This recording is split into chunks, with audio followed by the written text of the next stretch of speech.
శ్రీ గణేష్ గారు. ధన్యవాదాలు అధ్యక్ష.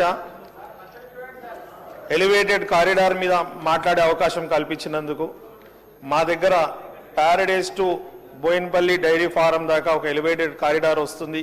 అదే మాదిరిగా రెండోది జేబీఎస్ టు షామీర్పేట దాకా ఎలివేటెడ్ కారిడార్ కడుతున్నందుకు కంటోన్మెంట్ ప్రజల తరఫున, మల్కాజ్గిరి ప్రజల తరఫున, మేడ్చల్, షామీర్పేట్ ఆ రోజు అందరి తరఫున గౌరవ ముఖ్యమంత్రి రేవంత్ రెడ్డి గారికి ధన్యవాదాలు తెలుపుతూ, ఈ ఎలివేటెడ్ కారిడార్ ఏదైతే నిర్మాణం జరుగుతుందో అందుకు రోడ్లు విస్తరణ చేసినప్పుడు రెండు వైపులా ప్లాట్లు, ప్రాపర్టీస్ కోల్పోతున్నారు.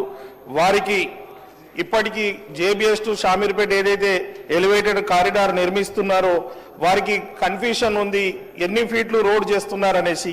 ఆ కన్ఫ్యూషన్ని దూరం చేయడానికి ఒకసారి అధికారులు వారితో మాట్లాడాలని కోరుతూ, అదే మాదిరిగా ఈ కంటోన్మెంట్ ఏరియాలో ఎలివేటెడ్ కారిడార్ నష్టపోతున్న వారికి, మల్కాజ్గిరి నియోజకవర్గంలో నష్టపోతున్న వారికి, మేడ్చల్ కాన్స్టిట్యున్సీ నష్టపోతున్న వారికి ముగ్గురికి మంచి కాంపెన్సేషన్ ఇచ్చి అధికారులతోటి ఎవరైతే ఉన్నారో వారితో మాట్లాడి మంచి కాంపెన్సేషన్ ఇవ్వాలని తమరి ద్వారా గౌరవ ముఖ్యమంత్రి గారిని కోరుతున్నాను. ధన్యవాదాలు అధ్యక్ష. గౌరవ సభ్యులు గణేష్ గారు చెప్పిన అంశాలను నోట్ చేసుకోవడం జరిగింది అధ్యక్ష.